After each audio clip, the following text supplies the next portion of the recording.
प्रकुप्यन्तः शिरसि प्रोक्ता रोगा हृदि च देहिनाम् कति चाप्यनिरादीनां रोगा मानविकल्पजाः क्षयाः कति समाख्याताः पीडकाः कति चानघ गतिः कतिविधा चोक्ता दोषाणां दोषसूदन हुताशवेशस्य वचस्तच्छ्रुत्वा गुरुरब्रवीत् पृष्टवानसि यत्सौम्य तन्मे शृणु सविस्तरम् दृष्टाः पञ्चशिरो रोगाः पञ्चैव हृदयामयाः व्याधीनां ह्यधिका षष्टिर्दोषमानविकल्पजा दशाष्टौ च क्षयाः सप्त पीडका माधुमेहिकाः दोषाणां त्रिविधा चोक्ता गतिर्विस्तरतः शृणु सन्धारणाद्दिवा स्वप्नाद्रात्रौ जागरणान्मदात् उच्चैर्भाष्यादवश्यायात् प्राग्वातादतिमैथुनात् गन्धादशाज्ञादाघ्राताद्रजो धूमहिमातपात् गुर्वं लहरितादानादति शीताम्बुसेवनात् शिरोभिघाताद्दुष्टामाद्रोदनाद् बाष्पनिग्रहात् मेघागमान्मनस्तापाद्देशकालविपर्ययात् वातादयः प्रकुप्यन्ति शिरस्य स्रं च दुष्यति ततः शिरसि जायन्ते रोगा विविधलक्षणाः प्राणाः प्राणभृतां यत्र श्रिताः सर्वेन्द्रियाणि च यदुत्तमाङ्गमङ्गानां शिरस्तदभिधीयते अर्थावभेदको वा स्यात् सर्वं वा रुज्यते शिरः प्रतिश्यामुखनासाक्षिकर्णरोगशिरोभ्रमाः अर्दितं शिरसः कम्पो गलमन्याहनुग्रहः विविधाश्चापरे रोगा वातादिक्रिमिसम्भवाः पृथग्दिष्टास्तु ये पञ्च सङ्ग्रहे परमर्षिभिः शिरोगदांस्तान् शृणु मे यथा स्वैर्हेतुलक्षणैः उच्चैर्भाष्यातिभाषाभ्यां तीक्ष्णपानात् प्रजागरात् शीतमारुतसंस्पर्शाद्यवायाद्वेगनिग्रहात्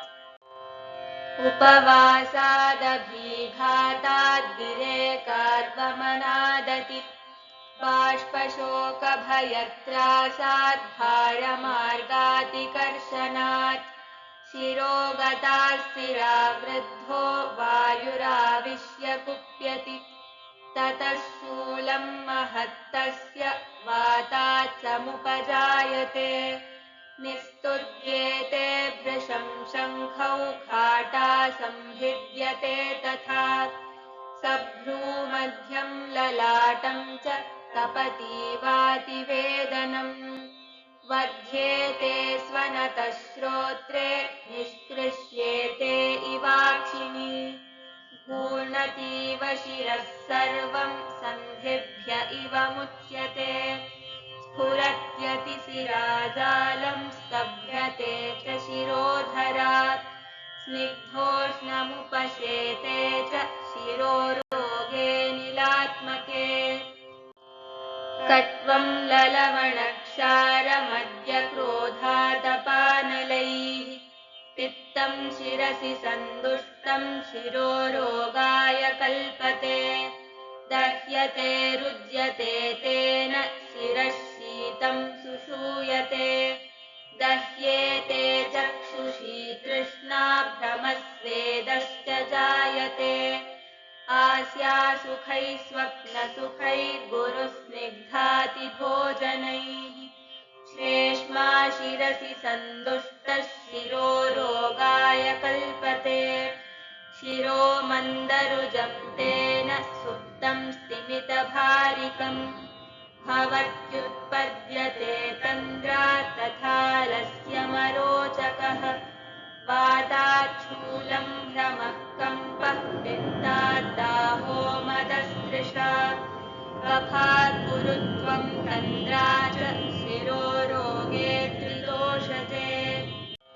तिलक्षीरगुडाजीर्णपूतिसङ्कीर्णभोजनात्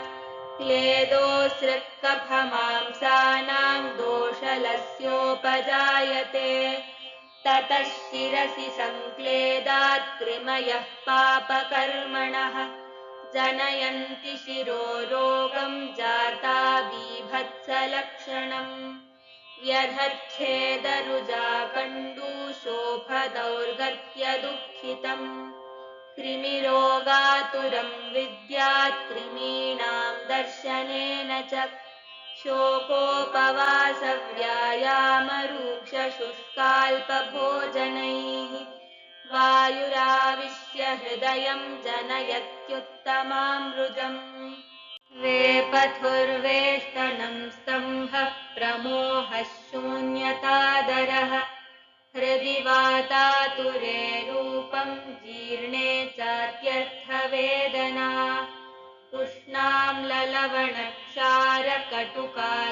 उष्णाम्ललवणक्षारकटुकाजीर्णभोजनैः मद्यक्रोधातपैश्चाशु हृदि पित्तं प्रकुप्यति हृद्दाहस्तिक्तता वक्त्रे तिक्ताम्लोद्गिरणं क्लमः तृष्णामूर्च्छाभ्रमस्वेदः पित्तहृद्रोगलक्षणम् अत्यादानं गुरुस्निग्धमचिन्तनमचेष्टनम् निद्रासुखं चाभ्यधिकं कफहृद्रोगकारणम् हृदयं कफहृद्रोगे सुप्तं स्तिमितभारिकम् तन्द्रारुचिपरीतस्य भवत्यश्मावृतं यथा हेतुलक्षणसंसर्गादुच्यते सान्निपातिकः हृद्रोगः कष्टदः कष्टसाध्य उक्तो महर्षिभिः त्रिदोषचेतु हृद्रोगे यो दुरात्मानि सेवते तिलक्षीरगुडादीनि ग्रन्थिस्तस्योपजायते मर्मैकदेशे सङ्क्लेदं रसश्चास्योपगच्छति सङ्क्लेदात् कृमयश्चास्य भवन्त्युपहतात्मनः मर्मैकदेशे ते जाताः सर्पन्तो भक्षयन्ति च तुद्यमानं सहृदयं सूचीभिरिव मन्यते छिद्यमानं यथा शस्त्रैर्जातकण्डूं महारुजम् हृद्रोगं कृमिजं त्वेतैर्लिङ्गैर्बुद्ध्वा सुदारुणम् त्वरेतजेतुं तं विद्वान् विकारं शीघ्रकारिणम् व्युल्बणैकोल्बणैः षट्स्युर्हीनमध्याधिकैश्च षट् समैश्चैको विकारास्ते सन्निपातास्त्रयोदश संसर्गेण वषट्तेभ्य एकवृद्ध्या समैस्त्रयः पृथक्त्रयश्च तैर्वृद्धैर्व्याधयः पञ्चविंशतिः यथा वृद्धैस्तथा क्षीणैर्दोषैः स्युः पञ्चविंशतिः वृद्धिक्षयकृतश्चान्यो विकल्प उपदेक्ष्यते वृद्धिरेकस्य समता चैकस्यैकस्य संशयः द्वन्द्ववृद्धिः क्षयश्चैकस्यैकवृद्धिर्द्वयोः क्षयः प्रकृतिस्थं यदा पित्तं मारुतश्लेष्मणः क्षये स्थानादादाय गात्रेषु यत्र यत्र विसर्पति तदा भेदश्च दाहश्च तत्र तत्रानवस्थितः गात्रदेशे भवत्यस्य श्रमो दौर्बल्यमेव च प्रकृतिस्थं कफं वायुः क्षीणे पित्ते यदा बली कर्षेत् कुर्यात् तदा शूलं सशैत्यस्तम्भगौरवम् यदा नीलं प्रकृतिगं पित्तं कफपरीक्षये संवृणद्धि तदा दाहः शूलं चास्योपजायते श्लेष्माणं हि समं पित्तं यदा वातपरीक्षये सन्निरुन्ध्यात्तदा कुर्यात् सतन्द्रा गौरवं ज्वरम् प्रवृद्धो हि यदा श्लेष्मा पित्ते क्षीणे समीरणम् रुन्ध्यात्तदा प्रकुर्वीत शीतकं गौरवं रुजम् समीरणे परिक्षीणे कफः पित्तं समत्वगम् कुर्वीत सन्निरुन्धानो मृद्वग्नित्वं शिरोग्रहम् निद्रां तन्द्रां प्रलापं च हृद्रोगं गात्रगौरवम् नखादीनां च पीतत्वं स्थीवनं कफपित्तयोः हीनवातस्य तु श्लेष्मा पित्तेन सहितश्चरन् करोत्यरोचकापाकौ सदनं गौरवं तथा हृल्लासमास्य श्रवणं पाण्डुतां दूयनं मदम् विरेकस्य च वैषम्यं वैषम्यमनलस्य च हीनपित्तस्य तु श्लेष्मा मारुतेनोपसंहितः स्तम्भं शैत्यं च क्रोधं च जनयत्यनवस्थितम् गौरवं मृदुतामग्नेर्भक्ता श्रद्धां प्रवेपनम् नखादीनां च शुक्लत्वं गात्रपारुष्यमेव च मारुतस्तु कफे हीने पित्तं च कुपितं द्वयम् करोति यानि लिङ्गानि शृणुतानि समासतः भ्रममुद्वेष्टनं तोदं दाहं स्फुटनवेपने अङ्गमर्दं परीशोषं दूयनं धूपनं तथा वातपित्तक्षये श्लेष्मा स्रोतांस्यपि दधद्भृशम् चेष्टाप्रणाशं मूर्च्छां च वाक्सङ्गं च करोति हि वातश्लेष्मक्षये पित्तं देहौजस्रं स यच्चरेत्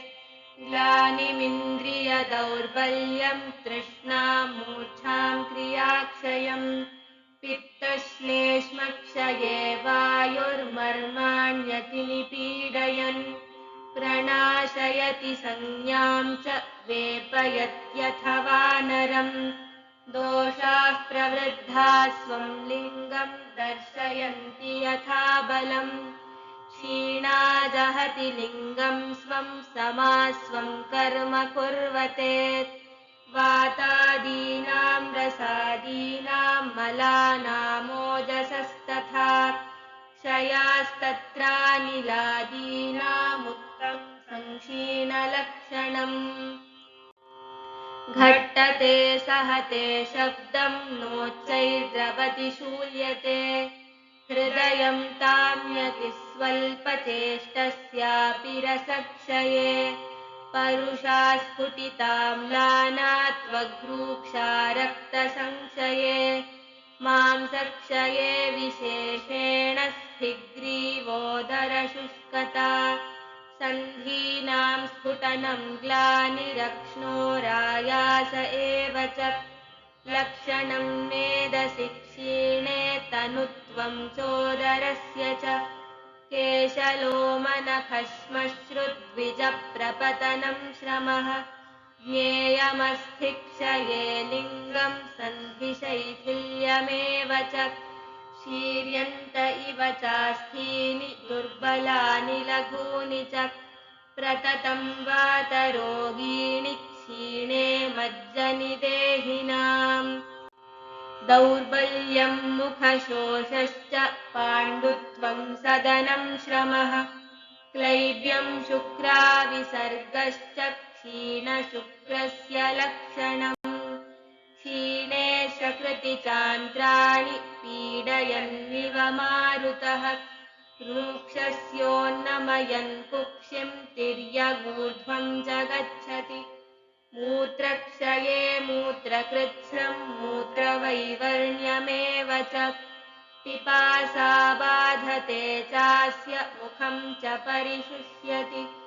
मलायनानि चान्यानि शून्यानि च लघूनि च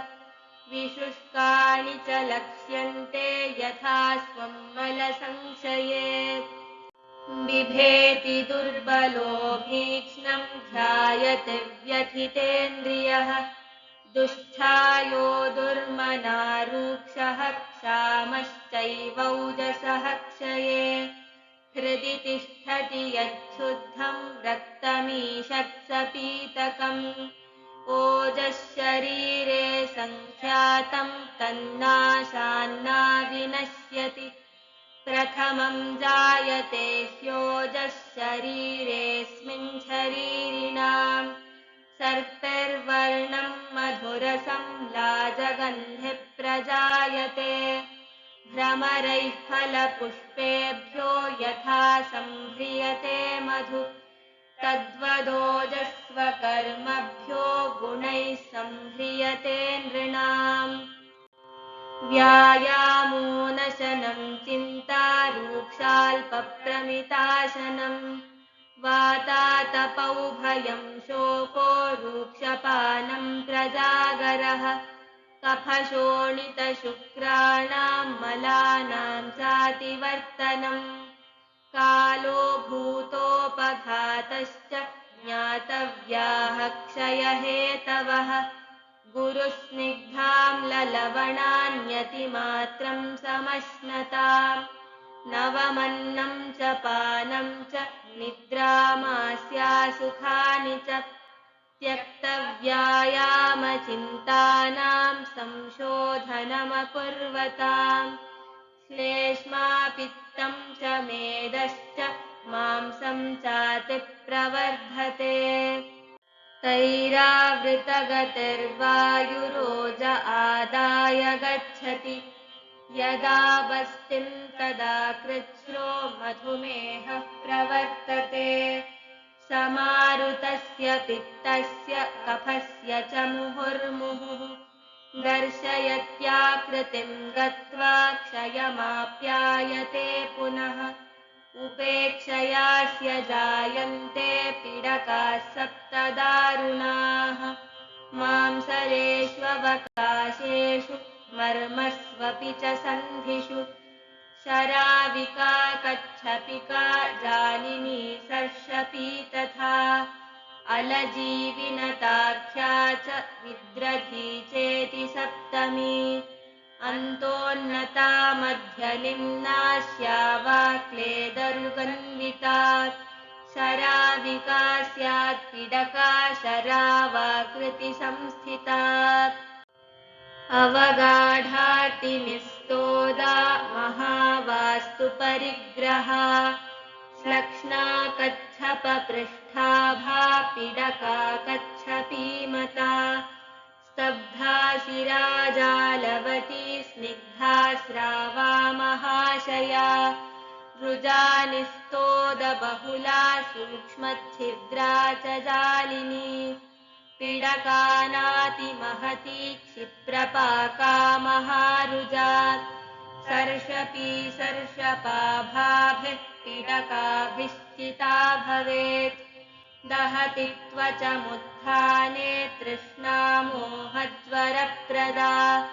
विसर्पत्यनिशं दुःखाद् दहत्यग्निरिवालजी अवगाढरुजा क्लेदा पृष्ठे वाप्युदरेऽपि वा महती विनता नीला पीडका विनता मता विद्रधिं द्विविधामाहुर्बाह्यामाभ्यन्तरीं तथा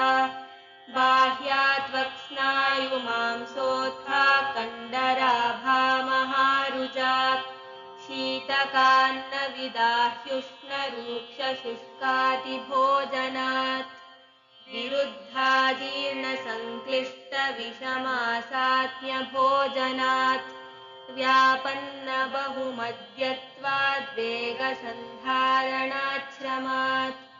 जिह्मव्यायामशयनादतिभाराध्वमैथुनात् अन्तःशरीरे मांसासृगा विशन्ति यदामलाः तदा सञ्जायते ग्रन्थिर्गम्भीरस्थः सुदारुणः हृदये क्लोम्नियकृतिप्लीह्निकुक्षौ च वृक्कयोः नाभ्यां वंशनयोर्वापि बस्तौ वा तीव्रवेदनः तुष्टरक्तातिमात्रत्वात् स वै शीघ्रं विदह्यते ततः शीघ्रविदाहित्वाद्विद्रधीत्यभिधीयते व्यधच्छेदभ्रमाणाः शब्दस्फुरणसर्पणैः वातिकीं पैत्तिकीं तृष्णादाहमोहमदज्वरैः जृम्भोक्लेशारुचस्तम्भशीतकैश्लैष्मिकीं विदुः सर्वासु च महच्छूलं विद्रधीषूपजायते शस्त्रास्त्रैर्भिद्यत इव चोल्मुखैरिव दह्यते विद्रधीव्यं लतायाता वृश्चिकैरिव दश्यते तनुरूक्षारुणं श्यावं फेनिलं वातविद्रधी तिलमाशकुलद्धोदसन्निभं पित्तविद्रधी श्लैष्मिकी स्रवति श्वेतं पिच्छिलं बहलं बहु लक्षणं सर्वमेवैतद्भजते सान्निपातिकी अथासां विद्रधीनां साध्यासाध्यत्वविशेषज्ञानार्थं स्थानकृतं लिङ्गविशेषमुपदेक्ष्यामः तत्र प्रधानमर्मजायां विद्रध्यां हृद्घट्टनतमकप्रमोहकासश्वासाः